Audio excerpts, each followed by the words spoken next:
Good morning everyone. So previous క్లాస్లో మనము group 2 mains science and technology syllabus గురించి discussion start చేసాము. Previous క్లాస్లో ఫస్ట్ చాప్టర్ సిలబస్ డిస్కస్ చేసాము. దాని తర్వాత ప్రీవియస్ క్వశ్చన్ పేపర్లో ఫస్ట్ చాప్టర్లో వచ్చిన క్వశ్చన్స్ని డిస్కస్ చేసి అవి మన RRR పబ్లికేషన్స్లో ఏ పేజీలో వాటికి ఆన్సర్స్ లేదా ఆ సబ్జెక్ట్స్ ఆ టాపిక్స్ కవర్ చేయడం జరిగింది అనేది డిస్కస్ చేసాం. సో నెక్స్ట్ సిలబస్లో మనము సెకండ్ చాప్టర్ గురించి ఈ క్లాస్లో డిస్కస్ చేస్తాము.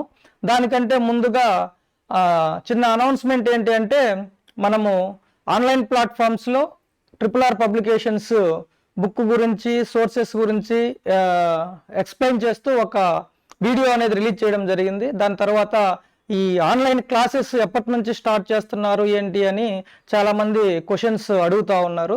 సో ఏప్రిల్ 1 నుంచి మనకు RRR పబ్లికేషన్స్ తరపున ఆన్లైన్ క్లాసెస్ RRR పబ్లికేషన్స్ యాప్లో అందుబాటులో ఉంచడం జరుగుతుంది. ఏప్రిల్ 1, 2026 నుంచి science and technology online classes RRR publications యాప్లో అందుబాటులోకి వస్తాయి. అయితే ఈ ఆన్లైన్ క్లాసెస్ అనేవి మనకు బైలింగ్వల్లో ఉంటాయి. So both English medium and Telugu medium రెండు కవర్ చేస్తూ బైలింగ్వల్లో ఆన్లైన్ క్లాసెస్ అనేవి ఉంటాయి. తెలుగు మీడియం స్టూడెంట్స్కి ఇంపార్టెంట్ ఇన్స్ట్రక్షన్ ఏంటి అంటే, ఈ సైన్స్ అండ్ టెక్నాలజీలో ఈ వర్డ్స్ టెర్మినాలజీ ఎక్కువగా ఇంగ్లీష్లో ఫెమిలియర్గా ఉంటుంది. సో తెలుగులో చదువుతూ ఉన్నప్పటికీ వర్డ్స్ మాత్రము ఎక్కువ వర్డ్స్ ఇంగ్లీష్లోనే గుర్తుపెట్టుకోవడానికి ట్రై చేయండి. ఇంగ్లీష్లోనే సులభంగా ఉంటుంది, గుర్తుపెట్టుకోవడానికి అర్థం చేసుకోవడానికి కూడా ఈజీగా ఉంటుంది. సో మన క్లాసెస్ బైలింగ్వల్ క్లాసెస్ ఉంటాయి. తర్వాత ఏప్రిల్ 1 నుంచి ఆన్లైన్ క్లాసెస్ RRR పబ్లికేషన్స్ యాప్లో అందుబాటులోకి వస్తాయి. సో మన రెగ్యులర్ చాప్టర్ 2 డిస్కషన్లో సిలబస్ డిస్కషన్ అనేది మనము స్టార్ట్ చేద్దాం. సో ఈ చాప్టర్ 2లో మొత్తము ఎనర్జీ రిసోర్సెస్ గురించి, శక్తి వనరుల గురించి ఈ చాప్టర్ 2 మొత్తం ఉంటుంది. ఈ శక్తి వనరులు చాప్టర్ 2లో మనము 2.1, 2.2 రెండు చాప్టర్స్గా మనమే కన్వీనియన్స్ కోసము డివైడ్ చేసుకున్నాం. 2.1లో జనరల్ టాపిక్స్ ఉంటాయి.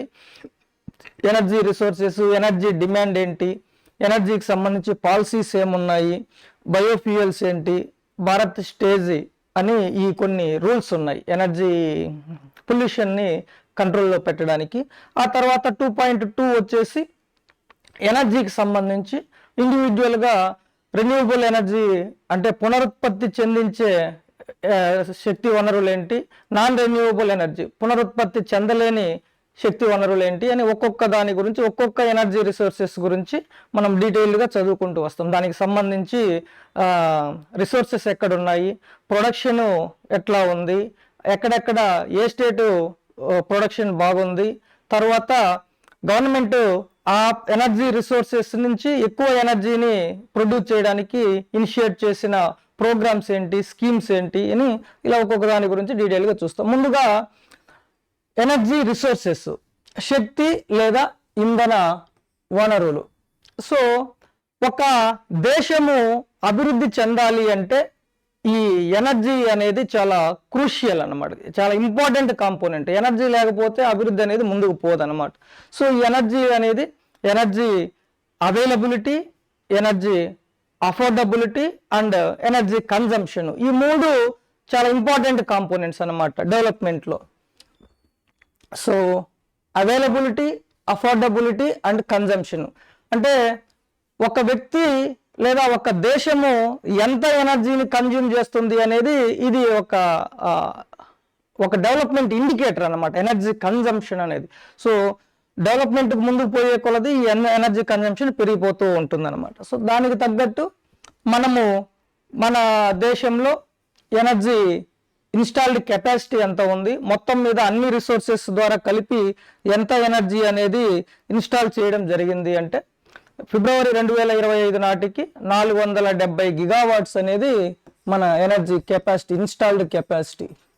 సో ఈ 470 గిగావాట్స్ అనేవి ఏ రిసోర్సెస్ నుంచి ఎంత ఉంది, రెన్యూవబుల్ ఎనర్జీ నుంచి ఎంత ఉంది, నాన్ రెన్యూవబుల్ ఎనర్జీ రిసోర్సెస్ నుంచి ఎంత ఉంది అనేది డీటెయిల్గా మనం ఆ సబ్జెక్ట్స్కి వెళ్ళినప్పుడు డిస్కస్ చేస్తాం అన్నమాట. తర్వాత energy demands. So energy demands అంటే ఏంటి అంటే ఒక్కొక్క సెక్టార్ నుంచి ఎనర్జీ డిమాండ్ ఎలా ఉంటుంది అంటే అగ్రికల్చర్ నుంచి ఎంత డిమాండ్ ఉంది, నెక్స్ట్ ఫ్యూచర్లో ఇంకెంత ఎనర్జీ కన్జంప్షన్ పెరుగుతుంది. సో అలాగే ఇండస్ట్రీ సెక్టర్ నుంచి ఇప్పుడు ఎంత ఉంది, ఫ్యూచర్లో ఎంత డిమాండ్ పెరుగుతుంది. సో ఆటోమొబైల్ సెక్టారు, అర్బనైజేషను, ఇలా ఇవన్నీ ఒక్కొక్క సెక్టార్లో ప్రజెంట్ ఎనర్జీ కన్జంప్షన్ ఎంత ఉంది, ఫ్యూచర్లో డిమాండ్ ఎంత పెరుగుతుంది అనే దాని గురించి ఈ ఎనర్జీ డిమాండ్స్లో మనం చదువుతాం అనమాట. ఆ తర్వాత ఆ ఎనర్జీ పెరుగుతున్న డిమాండ్ని మనం ఎలా మీట్ అవ్వాలి, సో ఎలా అడిషనల్గా డిమాండ్ పెరిగినప్పుడు ఆ అడిషనల్ డిమాండ్కి తగ్గట్టు దాన్ని ప్రొడక్షన్ ఎలా పెంచాలి, ఏ ఎనర్జీ రిసోర్సెస్ నుంచి ఎంత పెంచుకోవాలి అనేది. ఫర్ ఎగ్జాంపుల్ ఇప్పుడు 470 గిగావాట్ ఉందనుకోండి, నెక్స్ట్ 2 yearsలో ఒక 100 గిగావాట్స్ మనకు పెంచాలి అనుకున్నప్పుడు సోలార్ ఎనర్జీ ఎంత ప్రొడక్షన్ పెంచుకోవాలి, విండ్ ఎనర్జీ ఎంత పెంచుకోవాలి, హైడ్రో ఎనర్జీ ఎంత పెంచుకోవాలి, సో థర్మల్ ఎనర్జీ ఎంత పెంచుకోవాలి అని దాని నుంచి మనకు ఒక క్యాలిక్యులేషన్ వేసుకుంటాం. అది ఎనర్జీ డిమాండ్స్కి సంబంధించి అందులో మనము చదవడం జరుగుతుంది అనమాట. అయితే energy demands international energy agency world energy outlook అని ఒక పబ్లికేషన్ చేస్తుంది అనమాట. దాంట్లో ఏ కంట్రీలో ఎంత ఎనర్జీ డిమాండ్ ఉంది, ప్రజెంట్ ఎనర్జీ కన్జంప్షన్ ఎంత ఉంది, ఫ్యూచర్లో ఎంత డిమాండ్ పెరుగుతుంది, ఎంత అవసరం అవుతుంది అనేది ఈ ఎనర్జీ అవుట్లుక్ అనే పబ్లికేషన్ ద్వారా ఇంటర్నేషనల్ ఎనర్జీ ఏజెన్సీ అనే అంతర్జాతీయ సంస్థ అనేది ఆ డీటెయిల్స్ ఇస్తుంది అనమాట. సో తర్వాత ఈ ఎనర్జీ డిమాండ్స్ని ఆధారంగా చేసుకుని స్ట్రాటజీస్ అవి మీట్ అవ్వడానికి లేదా వాటిని సమకూర్చుకోవడానికి, ఆ అదనపు శక్తి వనరులను సమకూర్చుకోవడానికి ఏ మార్గాల ద్వారా అవి సమకూర్చుకోవచ్చు అనేది డిస్కస్ చేస్తాం అనమాట. అంటే ప్రొడక్షన్ ఖచ్చితంగా ఉత్పత్తి పెంచుకోవాలి. To meet additional energy demands we need to produce additional energy. So తర్వాత ప్రొడక్షన్తో పాటు ఆల్రెడీ మనము ఎనర్జీ వాడుతున్న దాంట్లో ఎఫిషియన్సీ సామర్థ్యంగా వినియోగించుకోవాలి. అంటే ఫర్ ఎగ్జాంపుల్ ఇంతకుముందు మనకు ఒక 15-20 years బ్యాక్ లేదా అన్ని ఊళ్ళల్లో చిన్న క్యాండిల్ బల్బులు వాడేవారు, రెడ్ కలర్ ఇన్కాండిసెంట్ బల్బ్స్ అంటారు. ఇప్పుడు ఆల్మోస్ట్ అన్ని ఇళ్లలోనూ లేదా అన్ని గవర్నమెంట్ బిల్డింగ్స్ ఆఫీసుల్లోనూ ఈ ఎల్ఈడి బల్బ్స్ రీప్లేస్ చేశాయి. సో ఇన్కాండిసెంట్ బల్బ్స్తో పోలిస్తే ఎల్ఈడి బల్బ్స్ కెపాసిటీ ఎక్కువ ఉంటుంది, ఎఫిషియన్సీ ఎక్కువ ఉంటుంది. సో అట్లా ఎనర్జీ ఎఫిషియన్సీని పెంచుకోవడం, ఎనర్జీ వేస్టేజ్ని తగ్గించుకోవడం, ప్రొడక్షన్ పెంచుకోవడం, ఇన్వెస్ట్మెంట్స్ దానికి అంటే అడిషనల్ ప్రొడక్షన్ కోసము లేదా ఈ ఎఫిషియన్సీ పెంచడానికి అవసరమైన టెక్నాలజీని సమకూర్చుకోవడానికి అవసరమైన ఇన్వెస్ట్మెంట్స్ పెట్టుబడులు ఎక్కడి నుంచి తెచ్చుకోవాలి అనేది ఈ ఎనర్జీ డిమాండ్స్ ఆధారంగా చేసుకొని గవర్నమెంట్స్ అనేవి స్ట్రాటజీస్ని ఏర్పాటు చేసుకుంటాయి. So to meet additional energy demands government need to formulate policies to tackle or to increase additional production and to increase the efficiency of energy utilization and then to reduce the wastage అనమాట. So and also to attract investments in energy sector. So అది ఆ topics మనం energy డిమాండ్స్లో చదువుతాం అనమాట. Next వచ్చేసి energy policies, శక్తి విధానాలు, energy policies.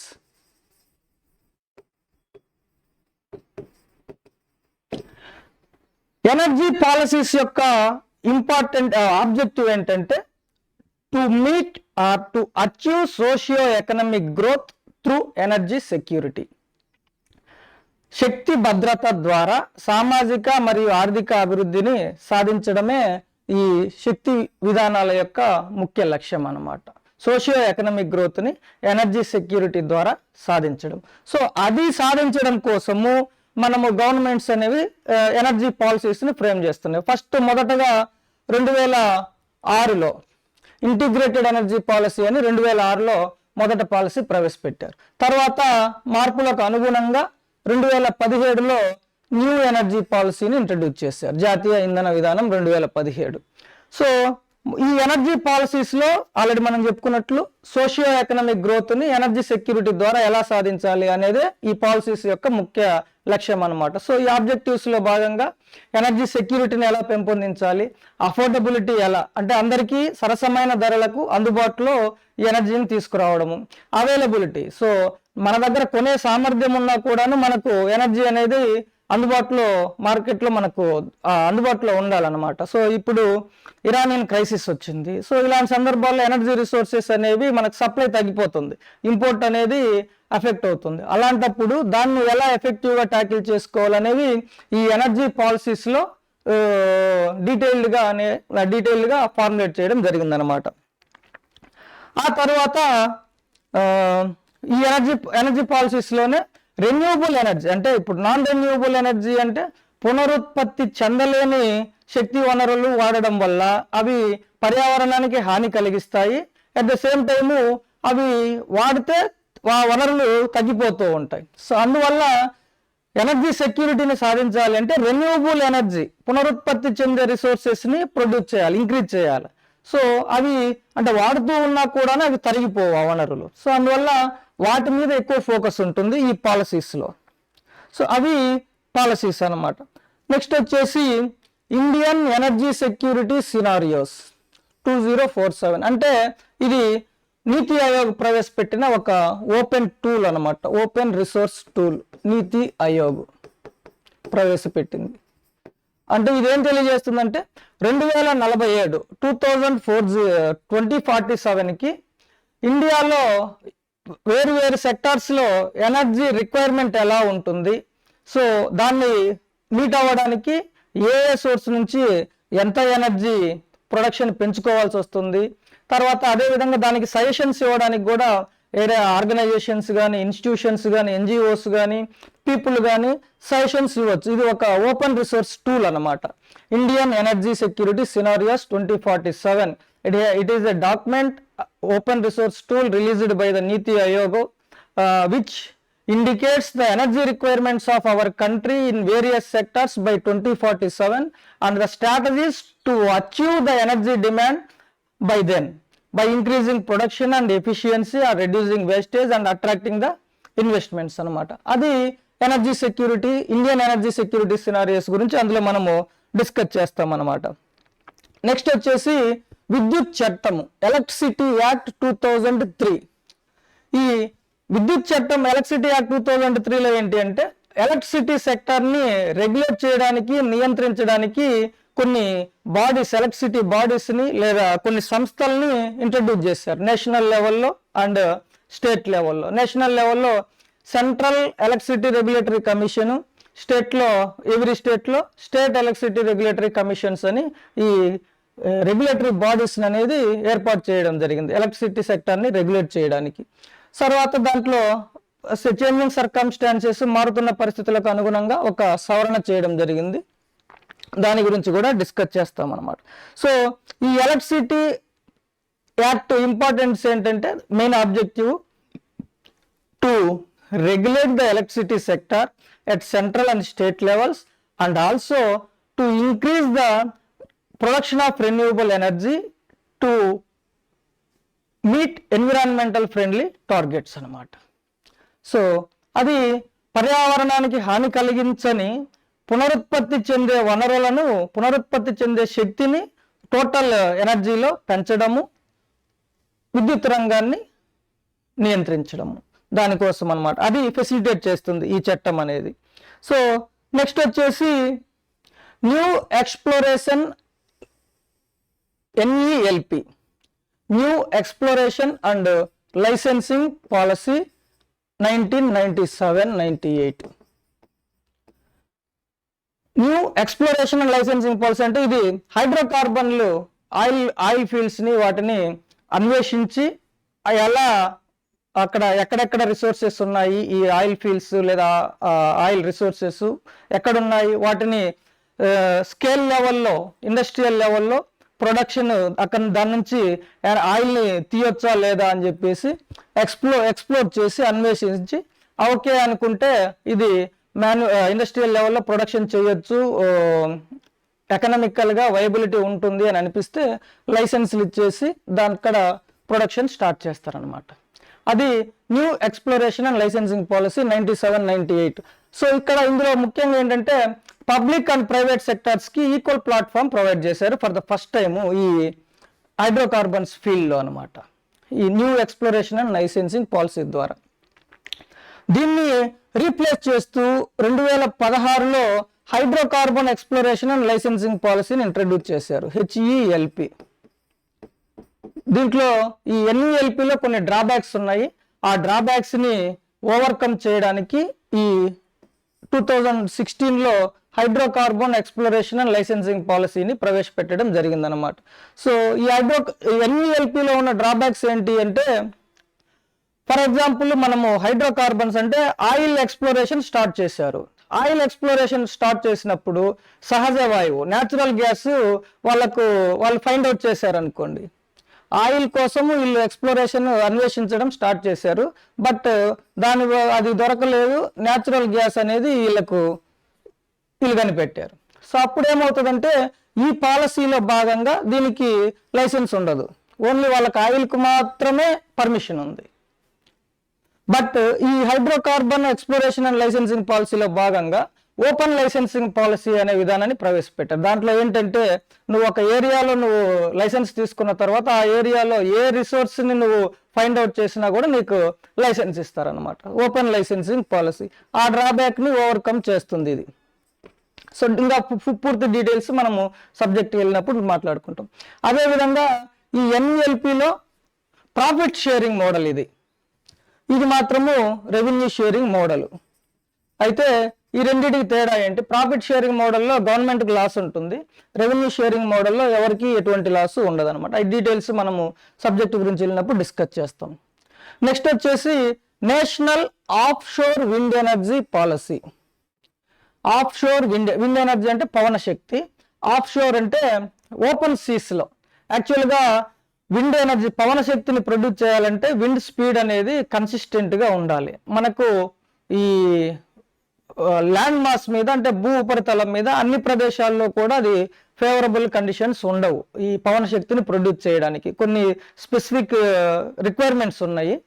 So అలా అయితే ఓపెన్ సీస్లో అయితే కన్సిస్టెంట్గా ఈ విండ్ స్పీడ్ అనేది ఫేవరబుల్ కండిషన్స్ విండ్ ఎనర్జీని పవన శక్తిని ప్రొడ్యూస్ చేయడానికి ఉంటాయి అన్నమాట. అందువల్ల ఈ of shore wind energy wind ఎనర్జీని అక్కడ పవన శక్తిని ప్రొడ్యూస్ చేయడానికి ఫెసిలిటేట్ చేయడం కోసం ఈ పాలసీని ప్రవేశపెట్టడం జరిగింది. ఆఫ్ షోర్ విండ్ ఎనర్జీ అంటే ఓపెన్ సీస్లో. మనకు ఓపెన్ సీస్లో అంటే ఎక్కడికైనా వెళ్ళడానికి ఉండదు, ఎక్స్క్లూజివ్ ఎకనామిక్ జోన్ అని ఉంటుంది, మీకు ఆల్రెడీ ఐడియా ఉంటుంది. ఈ ఎక్స్క్లూజివ్ ఎకనామిక్ జోన్లో మాత్రము మనము విండ్ ఎనర్జీని ప్రొడ్యూస్ చేసుకోవడానికి వాడుకోవచ్చు అనమాట. ఎక్స్క్లూజివ్ ఎకనామిక్ జోన్ అంటే ఏంటంటే మన సీ కోస్ట్ నుంచి 200 నాటికల్ మైల్స్ వరకు రిసోర్సెస్ని ఏ కంట్రీ అయినా దాని సీ కోస్ట్ నుంచి అంటే సముద్ర తీరం నుంచి 200 నాటికల్ మైల్స్ వరకు ఉండే దూరంలో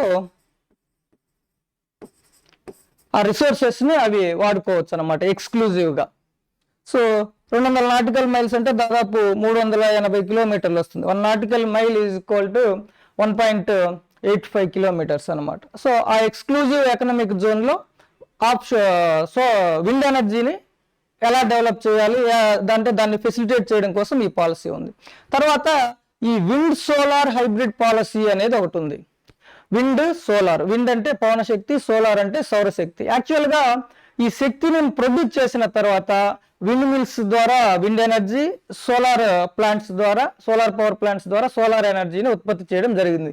అయితే ఈ ఎనర్జీని ఉత్పత్తి చేసిన తర్వాత మనం ఇండస్ట్రీస్కి కానీ లేదా కమర్షియల్ ఎస్టాబ్లిష్మెంట్స్కి కానీ లేదా వేరే పర్పస్ కోసం వాడాలి అంటే ఎలక్ట్రిసిటీ లైన్కి గ్రిడ్కి మనము కనెక్ట్ చేయాల్సి ఉంటుంది.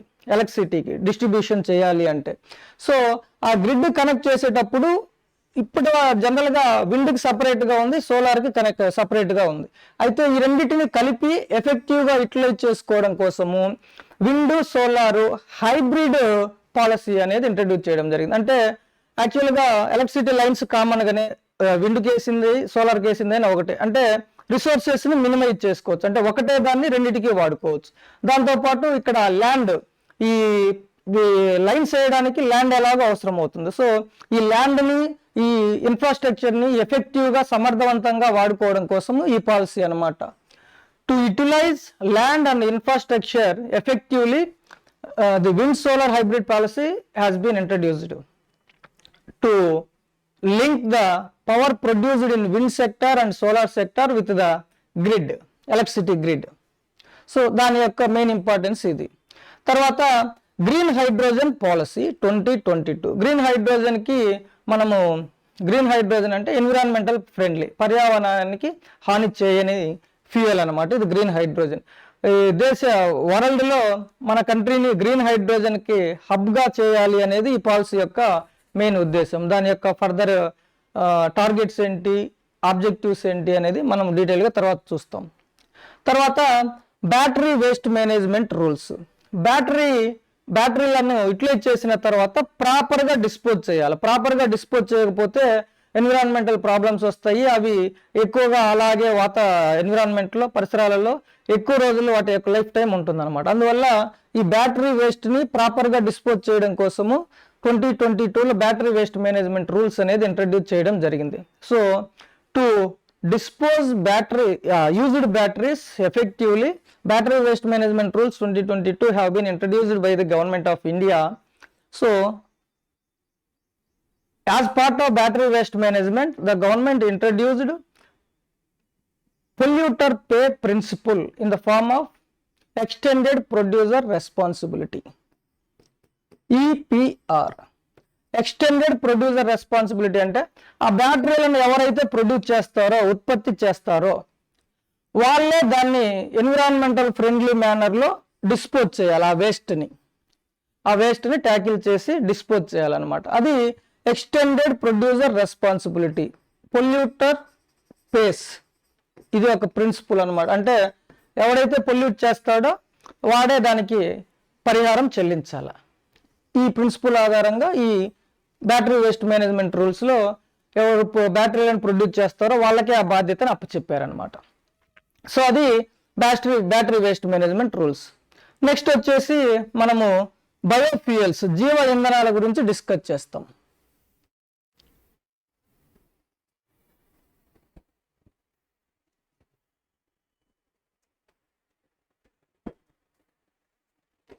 బయోఫ్యూయల్స్, జీవ ఇంధనాలు పేరులోనే ఉంది. బయోఫ్యూయల్స్ అంటే బయలాజికల్ సబ్స్టాన్స్ నుంచి ఈ ఫ్యూయల్స్ అనేవి డిరైవ్ చేస్తారు. సో ఇవి ఎన్విరాన్మెంటల్ ఫ్రెండ్లీ ఫ్యూయల్స్ అన్నమాట. సో ఈ బయోఫ్యూయల్స్ భారతదేశంలో ఈ బయోఫ్యూయల్స్ ఎలా, వాటి యొక్క ఎవల్యూషన్ ఎలా ఉంది? ఎవల్యూషన్ అంటే ఇన్ ద సెన్స్, మొదట బయోఫ్యూయల్స్ ఏమున్నాయి, ఇప్పుడేం వాడుతున్నారు, ఫ్యూచర్లో ఏమి బయోఫ్యూయల్స్కి మనము స్కోప్ ఉంది అనే ఆధారంగా చేసుకొని 3 జనరేషన్స్గా ఈ బయోఫ్యూయల్స్ని డివైడ్ చేయడం జరిగిందనమాట. సో ఫస్ట్ ఇది అనేది ట్రెడిషనల్గా వాడుతూ ఉన్నాయన్నమాట. వుడ్, కలప, తర్వాత కానుగ చెట్లు, జట్రోపా చెట్లు, అడవి ఆముదము, సో ఇలా మొలాసిస్, చాలా వాటిని బయోఫ్యూయల్స్గా వాడతారు. వాటి నుంచి తయారు చేస్తారు. సెకండ్ జనరేషన్లో వచ్చేసి ఫుడ్ గ్రెయిన్స్ వేస్టేజ్ అనమాట. అంటే ఇప్పుడు ఆహార ధాన్యాలలో వేస్టేజ్ ఉంటే తినడానికి పనికిరాని ఆహార ధాన్యాలను ఇందులో వాడతారు. సెకండ్ జనరేషన్లో తినడానికి పనికిరాని ఆహార ధాన్యాలను సెకండ్ జనరేషన్ బయోఫ్యూయల్స్ తయారు చేయడానికి వాడతారు. దాంతోపాటు నాన్ ఫుడ్ క్రాప్స్ని కూడా వాడతారు. థర్డ్ జనరేషన్లో వచ్చేసి ఆల్గే, సీవీడ్స్, సముద్రంలో ఉండే కలుపు మొక్కలను, ఆల్గేను దీనికి వాడాలనుకుంటారు. ఇది సక్సెస్ అయితే మాత్రము ఈ బయోఫ్యూయల్స్లో ఒక రెవల్యూషనరీ పరిణామం అవుతుంది అది. సో ఇంకా ఎనర్జీకి అనేది మనకు కొరత ఉండదు. సో ఇవి 3 జనరేషన్స్ ఆఫ్ బయోఫ్యూయల్స్, వాటి గురించి డిస్కస్ చేస్తాము. ఆ తర్వాత బయోఫ్యూయల్స్ పాలసీస్ 2 ఉన్నాయి. 2009లో ఒకటి, 2018లో ఒకటి పాలసీస్. 2009 పాలసీ ఒకటి ఉంది, లేటెస్ట్ది 2018లో ఉంది. ఈ పాలసీస్ ఏంటి, ఇందులో గవర్నమెంట్ రోల్ ఏంటి, వాటిని పాలసీని ఇంప్లిమెంట్ చేయడానికి నేషనల్ లెవెల్ అపెక్స్ కమిటీ ఉంది, స్టేట్ లెవెల్లో కమిటీస్ ఉంటాయి.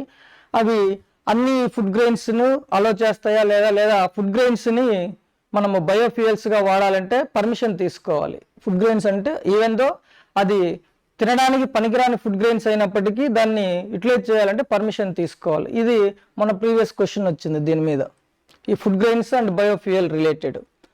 సో ఇవి బయోఫ్యూయల్స్కి సంబంధించి అనమాట. నెక్స్ట్ వచ్చేసి భారత్ స్టేజ్ రూల్స్ అనమాట. భారత్ స్టేజ్ రూల్స్ అంటే ఏం లేదు, వెహికులర్ పొల్యూషన్ అంటే వాహనాల ద్వారా వచ్చే వాయు కాలుష్యాన్ని తగ్గించడానికి కొన్ని రూల్స్ అనేవి ఫ్రేమ్ చేయడం జరిగింది. ఈ రూల్స్ అనేవి మనము బిఎస్ పేరు వింటానే ఉంటారు, బిఎస్ 4, 5, 1, 2, 3 అని. బిఎస్ అంటే భారత్ స్టేజ్. ఈ రూల్స్ 1 నుంచి 5 వరకు ఉన్నాయన్నమాట. ఇవి యాక్చువల్గా ఈ రూల్స్ మనము యూరోపియన్ యూనియన్ వల్ల వెహికల్ ఎమిషన్స్ స్టాండర్డ్స్ని ఆధారంగా చేసుకొని ఈ రూల్స్ అనేది ఇండియాలో ఇంట్రడ్యూస్ చేయడం జరిగింది యూరోపియన్ యూనియన్ వాళ్ళు. సో ఇక్కడ బిఎస్ భారత్ స్టేజ్ 1, 2, 3, 4, 5 అంటే ఏం లేదు, ఇందులో వెహికులర్ ఎమిషన్స్ వాయు కాలుష్యం నుంచి వెలువడే ఆ కాలుష్య పదార్థాలు ఉంటాయి కదా, అవి వాటిని ఒక్కొక్క స్టేజ్లో క్రమంగా తగ్గించుకుంటూ రావాలన్నమాట. సో ఏది ఎంత మొత్తంలో తగ్గించుకుంటూ రావాలి ఏ స్టేజ్లో అనేది ఈ భారత్ స్టేజ్ రూల్స్ అనేవి చెప్తాయి అన్నమాట. సో ఆ పొల్యూటెంట్స్ ఏమేంటి అంటే కార్బన్ మోనాక్సైడ్, తర్వాత హైడ్రోకార్బన్స్, నైట్రోజన్ ఆక్సైడ్స్, తర్వాత పర్టిక్యులేట్ మ్యాటర్. ఇవి మెయిన్ 4 అనమాట. ఏ స్టేజ్లో ఏది వీటిల్లో ఎంత తగ్గించుకుంటూ రావాలి, ప్రజెంట్ ఏ స్టేజ్ అమల్లో ఉంది అనేది, ఎప్పటికీ ఏ ఇయర్ కల్లా ఇది అచీవ్ అవ్వాలి, ఈ టార్గెట్స్ వీటన్నిటి గురించి మనము బిఎస్ 5 రూల్స్తో బిఎస్ రూల్స్ అనేవి మనం ఉందన్నమాట. నెక్స్ట్ 6 కూడా ఇంట్రడ్యూస్ చేయబోతున్నారు. అయితే మనకు ఈ సీక్వెన్స్లో ఇండియాలో ఒక 4th స్టేజ్ అనేది స్కిప్ చేయడం జరిగింది. 4th స్టేజ్ ఎందుకు స్కిప్ చేశారు అంటే 4th స్టేజ్ స్కిప్ చేశారు. 5th స్టేజ్ స్కిప్ చేసి ప్రజెంట్ 6th స్టేజ్ గురించి రూల్స్ మనము ఇంప్లిమెంట్ చేస్తున్నాం. ఎందుకంటే 4th stage 3rd stage implement చేయడానికి మనకు బాగా ఎక్కువ టైం పెట్టింది యూరోపియన్ యూనియన్తో పోలిస్తే. అందువల్ల డైరెక్ట్ 5th స్టేజ్ స్కిప్ చేసి నెక్స్ట్ 6కి వెళ్ళిపోయాం అనమాట. ఆ రూల్స్ అనేది ఒక్కొక్క దాని గురించి మనము డిస్కస్ చేసుకుంటూ వెళ్ళిపోతాం. సో ఇది చాప్టర్ 2.1కి సంబంధించి మన సిలబస్కి సంబంధించి. ఎనర్జీ రిసోర్సెస్ ఇంపార్టెన్స్ ఏంటి, ఇన్స్టాల్డ్ కెపాసిటీ ఎంత ఉంది మన ఇండియాలో, ఎనర్జీ డిమాండ్స్ ఎలా ఉన్నాయి, సో డిమాండ్స్ పెరిగితే వాటిని మీట్ అవ్వడానికి ఏం చేయాలా, తర్వాత ఎనర్జీ పాలసీస్, తర్వాత బయోఫ్యూయల్స్, భారత్ స్టేజ్ రూల్స్ అనమాట. ఇది చాప్టర్ 2.1లో. నెక్స్ట్ మనము 2.2 గురించి డిస్కస్ చేస్తాం.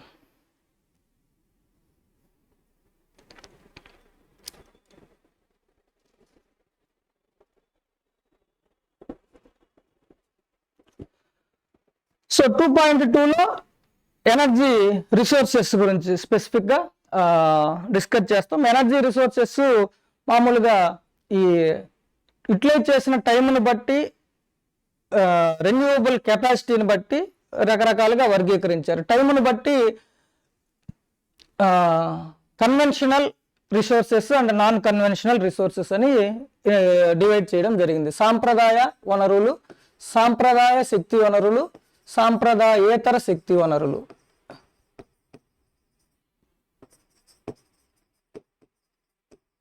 Conventional and non conventional. సాంప్రదాయ అంటే ఎప్పటి నుంచో సాంప్రదాయంగా పురాతన కాలం నుంచి వాడుతూ ఉన్న ఎనర్జీ రిసోర్సెస్, శక్తి వనరులను సాంప్రదాయ శక్తి వనరులు. Energy resources that are being utilized from the ancient time are called conventional energy resources. Examples వచ్చేసి కోలు, బొగ్గు, కోలు, తర్వాత ముడి చమురు, న్యాచురల్ గ్యాస్, సహజ వాయువు. ఇవి కన్వెన్షనల్ ఎనర్జీ రిసోర్సెస్, సాంప్రదాయ శక్తి వనరులకు ఉదాహరణలు. సాంప్రదాయేతర శక్తి వనరులు, నాన్ కన్వెన్షనల్ ఎనర్జీ రిసోర్సెస్ అంటే రీసెంట్గా డెవలప్ చేసిన energy resources. Energy resources that have been developed of late or recently are called non conventional energy resources. Examples solar energy, wind energy, geothermal energy, ఇవి అన్నమాట.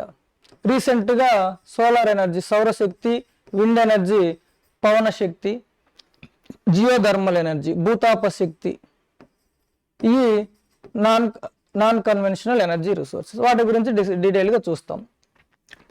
So ఆ తర్వాత ఇంకొక క్రైటీరియాని ఆధారంగా చేసుకొని, అంటే పునరుత్పత్తి చెందే సామర్థ్యాన్ని ఆధారంగా చేసుకొని renewable energy resources, non renewable energy resources అని 2 రకాలుగా డివైడ్ చేయడం జరిగింది. So non renewable energy resources అంటే ఏంటంటే అవి వాడితే వాటి జీవిత కాలంలో మళ్ళీ వాటిని అవి తిరిగి ఏర్పడవు. అవి ఆ రిసోర్సెస్ ఏర్పడడానికి కొన్ని వందల సంవత్సరాల సమయం పడుతుందన్నమాట. సో అందువల్ల ఈ రిసోర్సెస్ని, ఈ వనరులను వాడితే అవి తరిగిపోతాయి. అందువల్ల వాటిని నాన్ రెన్యూవబుల్ ఎనర్జీ రిసోర్సెస్ అంటారు.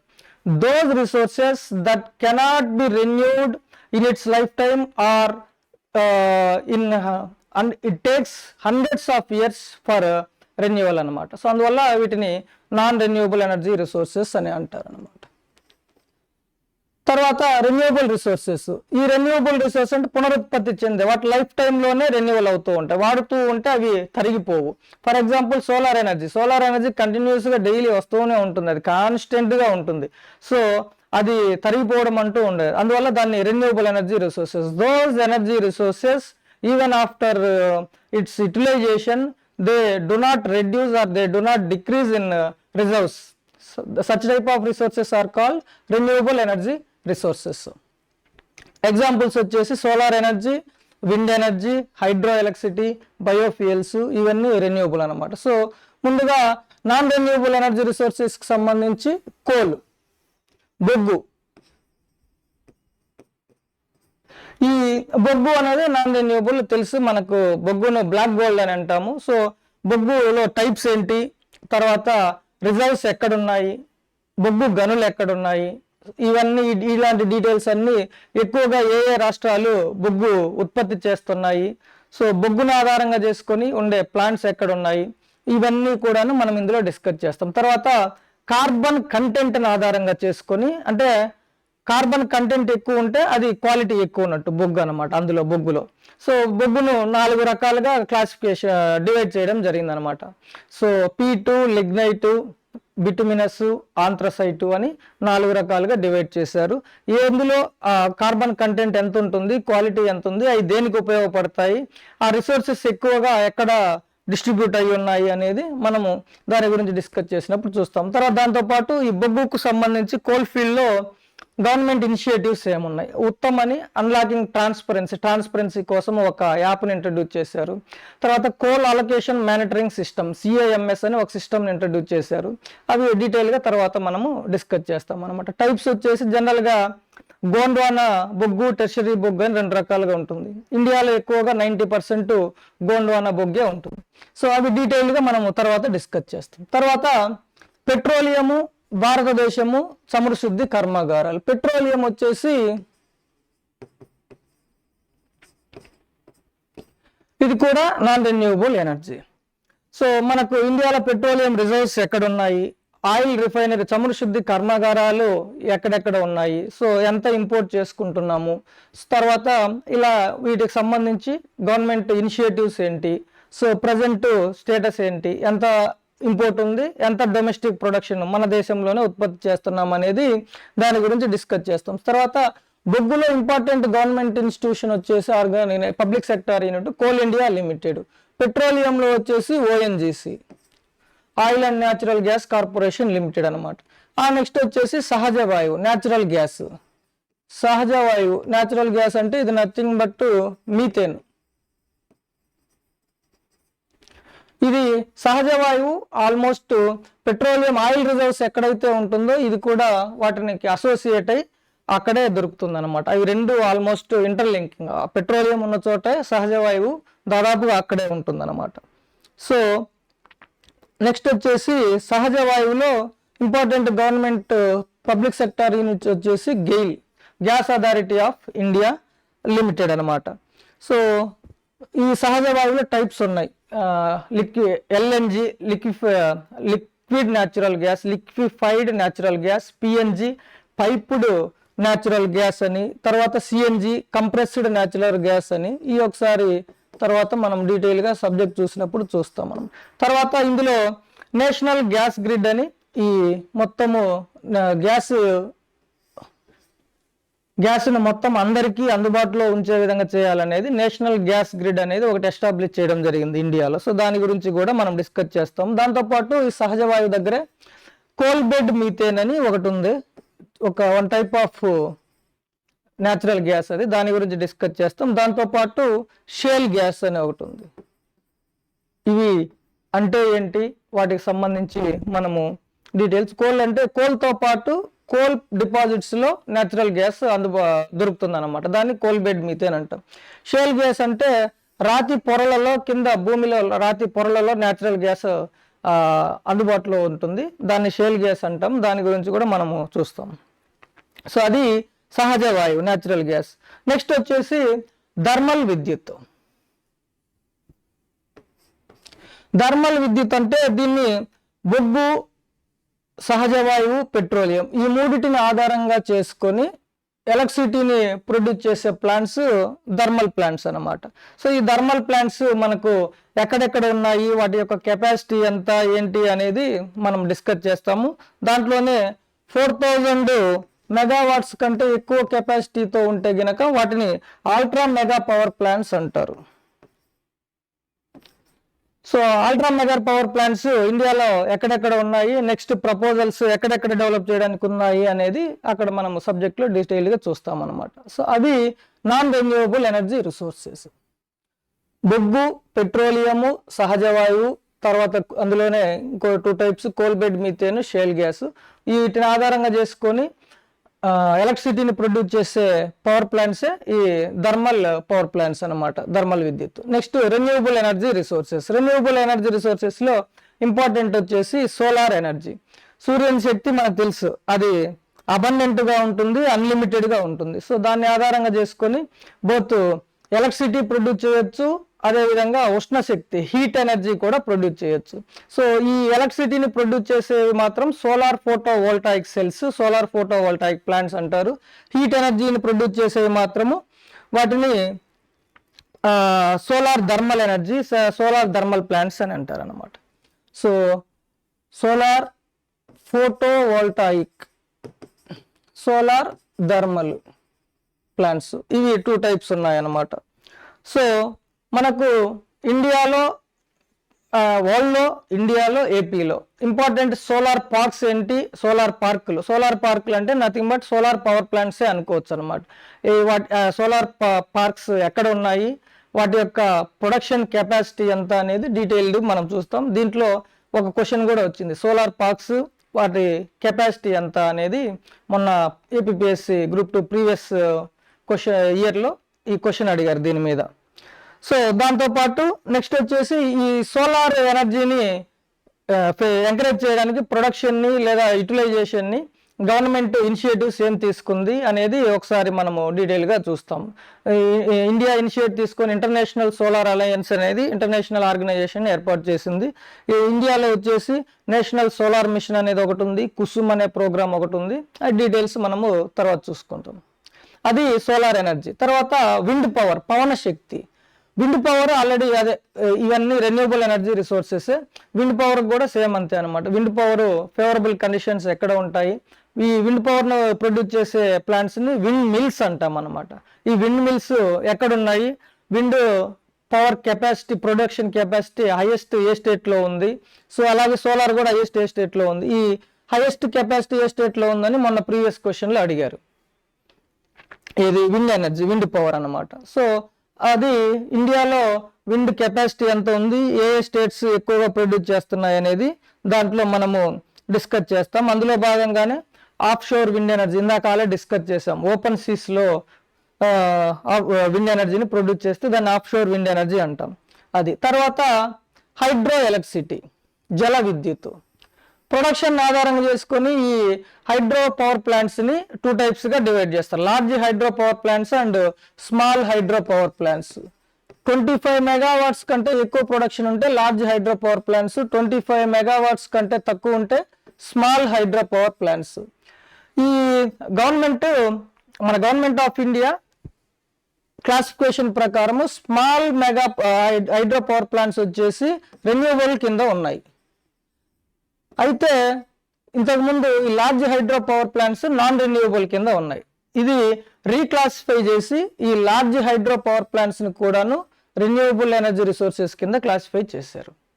సో ఎందుకు చేశారు, అలా చేయడం వల్ల ఎనర్జీ మిక్స్లో చేంజెస్ ఎలా వచ్చాయి? ఎనర్జీ మిక్స్ అంటే టోటల్ ఎనర్జీ ప్రొడక్షన్లో రెన్యూవబుల్ పునరుత్పత్తి చెందే వనరులు ఎంత ఉన్నాయి, వనరుల నుంచి ఎంత ఎనర్జీ ప్రొడక్షన్ ఉంది, పునరుత్పత్తి చెందని రిసోర్సెస్ నుంచి ఎంత ఎనర్జీ ప్రొడక్షన్ ఉంది, అంతకుముందు ఎట్లా ఉంది. ఈ రీక్లాసిఫికేషన్ చేసిన తర్వాత అంటే ఈ లార్జ్ హైడ్రో పవర్ ప్లాంట్స్ని రెన్యూవబుల్గా రీక్లాసిఫికేషన్ చేసిన తర్వాత ఎనర్జీ మిక్స్ ఎలా మారింది అనేది మనం డీటెయిల్గా తర్వాత చూస్తాం అన్నమాట. తర్వాత ఈ హైడ్రో పవర్ ప్లాంట్స్ ఎక్కడెక్కడ ఉన్నాయి, ఇంపార్టెంట్ ఏంటి, ఏ స్టేట్లో ఏ ఉన్నాయి, అందులో మన స్టేట్లో కూడా ఏమున్నాయి అనేది ఆ డీటెయిల్గా మనం అందులో చూసుకుంటాం. ఆ తర్వాత నెక్స్ట్ మనం డిస్కస్ చేసేది బయోఫ్యూయల్స్.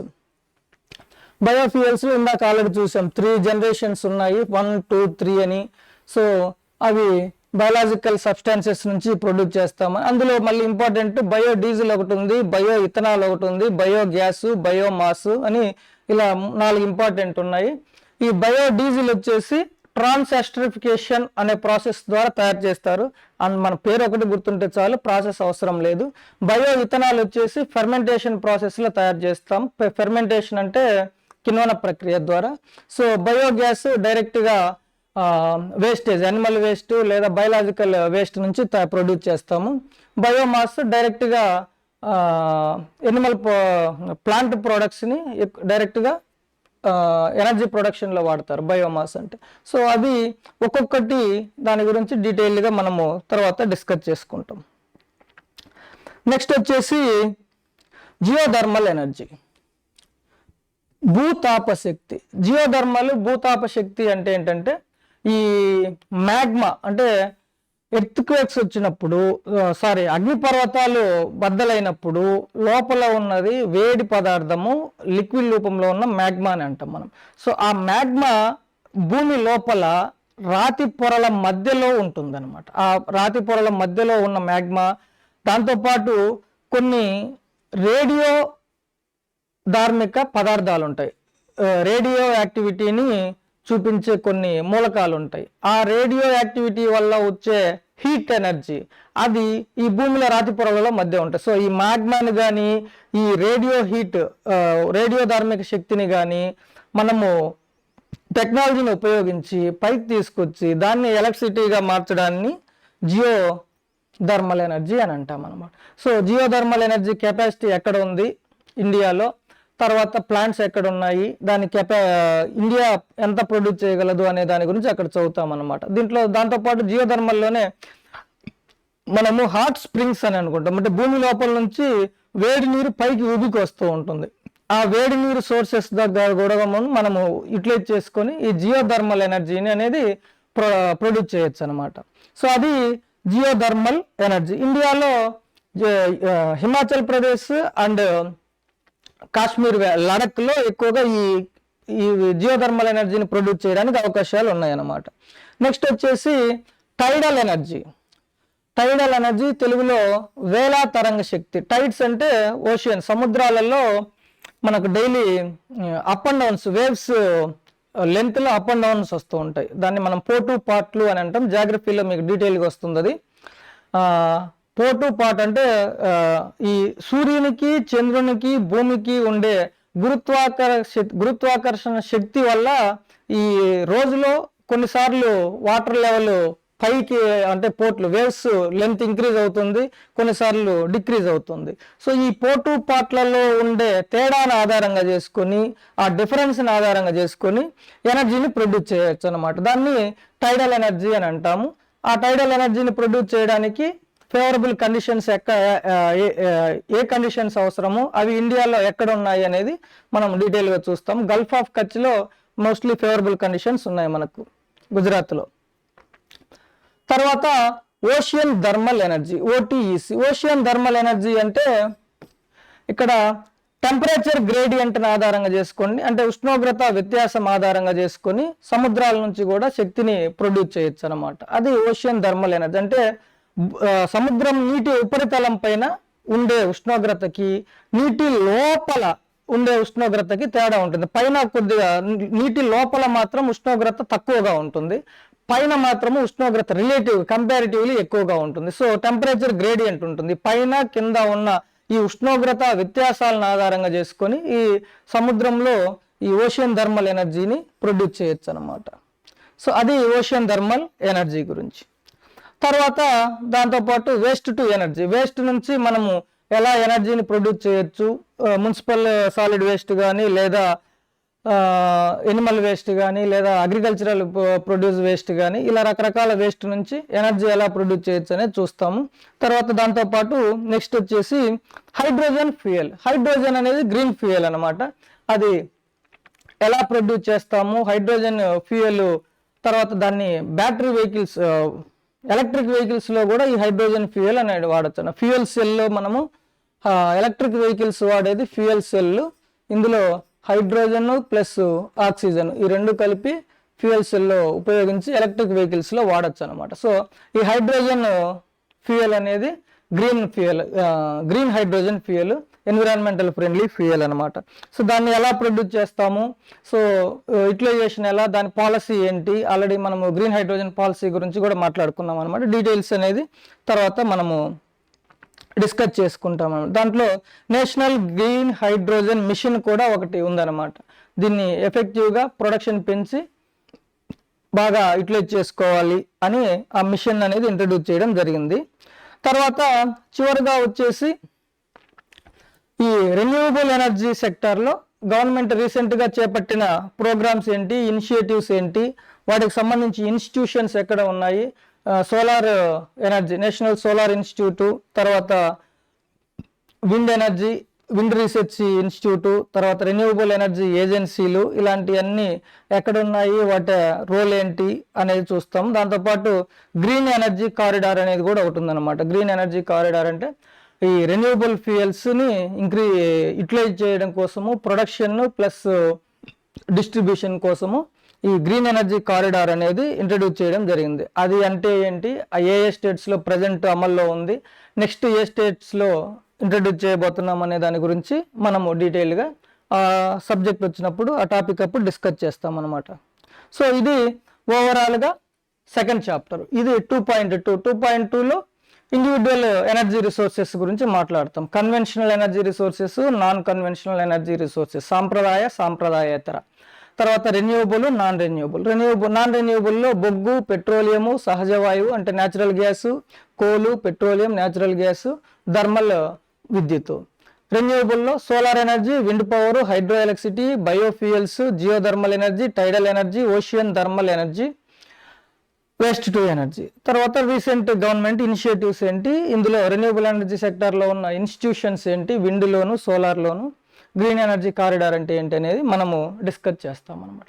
సో తర్వాత సెకండ్ చాప్టర్ సిలబస్ మాట్లాడుకున్న తర్వాత మనము ప్రీవియస్ గ్రూప్ 2లో ఈ సెకండ్ చాప్టర్ నుంచి ఏపీపీఎస్సి గ్రూప్ 2 మెయిన్స్లో అడిగిన క్వశ్చన్స్ ఏంటి, అవి మన పబ్లికేషన్స్లో ఎక్కడ కవర్ అయినాయి.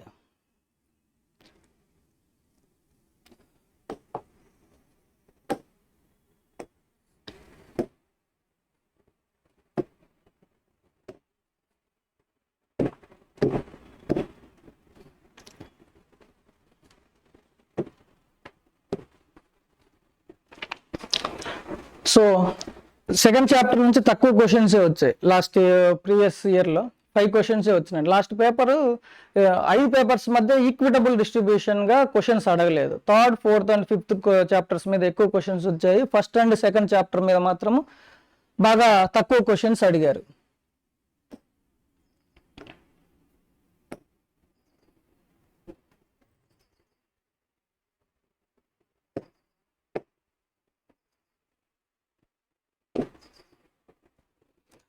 సో దీంతో పాటు నిన్న మనం ఫస్ట్ చాప్టర్ గురించి డిస్కస్ చేసినప్పుడు ఒక క్వశ్చన్ మన RRR కరెంట్ అఫైర్స్లో ఇండైరెక్ట్గా రావడం జరిగింది అని చెప్పాం. కాకపోతే అది అది చెప్పడంలో, ఇన్ఫర్మేషన్ కన్వే చేయడంలో మా వాళ్ళు ఇది పీడిఎఫ్స్ రెడీ చేయడంలో చిన్న పొరపాటు జరిగింది.